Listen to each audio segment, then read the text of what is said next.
Jesus disse que todos os pecados podem ser perdoados, exceto um. A penalidade para esse pecado é a segunda morte no lago de fogo. Muitos se preocupam com o fato de que eles ou alguém que conhecem possam estar correndo o risco de cometer esse pecado imperdoável. Alguns dizem que podem ser pecados graves, como assassinato, abuso ou rejeição da graça de Deus. Muitos simplesmente se sentem oprimidos pela culpa, acreditando que a vida inteira de erros é grande demais para ser perdoada. Mas até mesmo esses pecados graves podem ser perdoados se a pessoa mudar de opinião e buscar genuinamente o perdão. Na Bíblia, Paulo perseguiu ferozmente os cristãos, mas depois se arrependeu e recebeu a misericórdia de Deus. O rei Davi cometeu pecados terríveis, mas se arrependeu em lágrimas e foi perdoado. O fato é que todos nós somos pecadores e precisamos do sacrifício expiatório de Jesus, como declara Romanos 3, 23. Pois todos pecaram e carecem da glória de Deus. Ninguém é perfeito. Todos nós tropeçamos em algum momento, mas Deus conhece nossa fraqueza e é paciente conosco. Se alguma vez nos sentirmos distantes de Deus por causa de pecados repetidos, não nos desesperemos. Deus entende isso e não julgará ninguém injustamente, como diz Ezequiel 33:11. Vivo eu, diz o Senhor Deus, que não tenho prazer na morte do ímpio, mas em que o ímpio se converta do seu caminho e viva. Vamos ver o que a Bíblia diz sobre esse pecado imperdoável. Jesus disse aos líderes judeus de sua época que todo pecado e blasfêmia serão perdoados aos homens, mas a blasfêmia contra o Espírito não será perdoada. Ele quis dizer que, na verdade, eles tinham acabado de acusá-lo de realizar milagres pelo espírito de Satanás, mas ele não lhes disse que tinham blasfemado contra o Espírito. Em vez disso, ele os advertiu de que estavam em perigo de fazê-lo. Então, o que ele quis dizer com blasfemar contra o Espírito? Quando os líderes judeus fizeram essas afirmações, eles sabiam que não era verdade. Eles o viram curar pessoas, expulsar demônios e fazer outros milagres.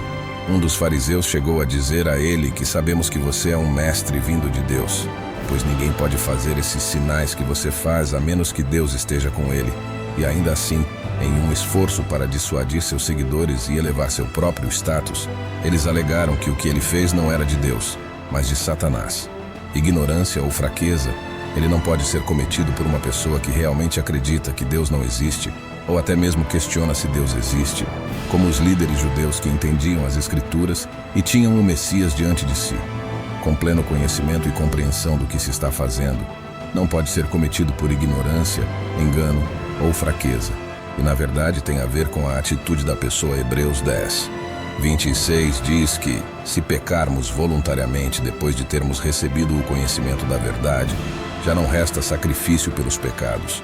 Hebreus 6 diz que é impossível que aqueles que uma vez foram iluminados e se tornaram participantes do Espírito Santo e provaram a boa palavra de Deus. Portanto, primeiro, a pessoa deve ter tido uma compreensão clara da verdade das Escrituras sobre o modo de vida de Deus. E, em seguida, deve rejeitar intencionalmente e de propósito Deus em seus caminhos. A diferença entre pecar voluntariamente e pecar por vontade própria é que o pecado voluntário é o ato e a atitude totalmente deliberados de nunca se arrepender do pecado. Ele tem conhecimento da verdade, conhece o efeito do sacrifício de Cristo e o profana. Ele ou ela tem a consciência despertada para fazer o mal. Por outro lado, todos pecam voluntariamente. Quando pecamos voluntariamente, estamos muito conscientes do que estamos fazendo e temos o controle. Mas isso é feito por fraqueza, engano ignorante ou hábito. Na fraqueza e contra seu melhor julgamento, Paulo descreveu esse dilema em Romanos 7, 19, pois não faço o bem que quero fazer, mas pratico o mal que não quero fazer. Esse é o pecado pelo qual Cristo morreu. De modo que, quando uma pessoa se arrepende e pede perdão, ele é fiel e justo para perdoar nossos pecados. O conhecimento da verdade e a atuação do Espírito de Deus na vida de uma pessoa.